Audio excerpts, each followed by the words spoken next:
Well, in presenting the budget, Prime Minister Anthony revealed that the overall deficit narrowed to $138.8 million in 2014-2015 compared to $213.5 million in 2013-2014. As a ratio of the gross domestic product, or GDP, this translates to an overall deficit of 3.7% compared with 5.8% in the previous year. He, however, noted that much more needed to be done. Micoud South MP Arson James questioned the progress report, pointing out that the government is running with no safety nets. What is most frightening is that the government has no sinking fund. The sinking fund in the estimate, zero. And that is not for the... Sir, could you let me speak, please? As a teacher, I expected you to be a little more.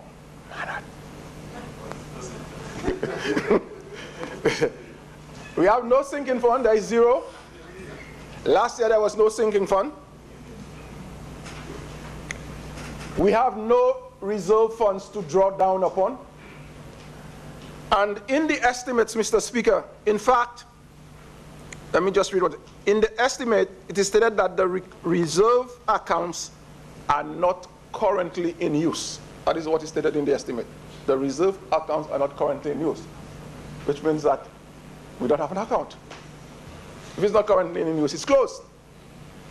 No money is there. Then we have to beg the question,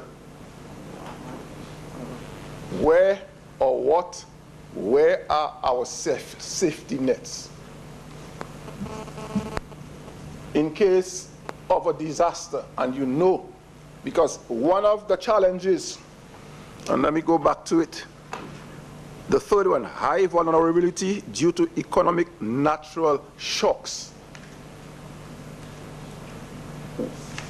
Where are our safety nets? If we don't have a sinking fund, we don't have reserve funds. What is going to happen in case of a disaster? With the public debt at $2.787 billion, Mr. James also questioned the ability of the government to meet the debt servicing obligations.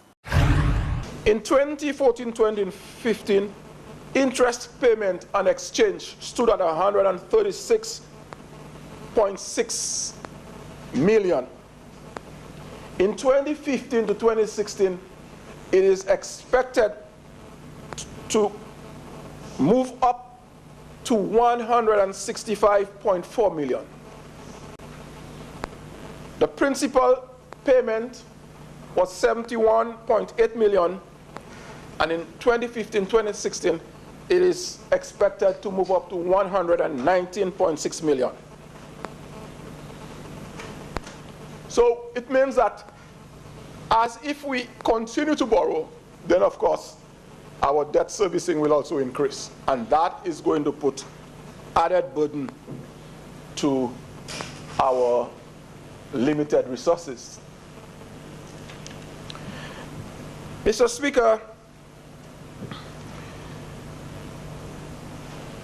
we've increased debts and and deficits. Your debt to GDP ratio will also increase. But we see in the economic and social review that our debt to GDP ratio went down slightly, according to the economics and social review, from 73.7% in 2014 to 73.5% in 2014.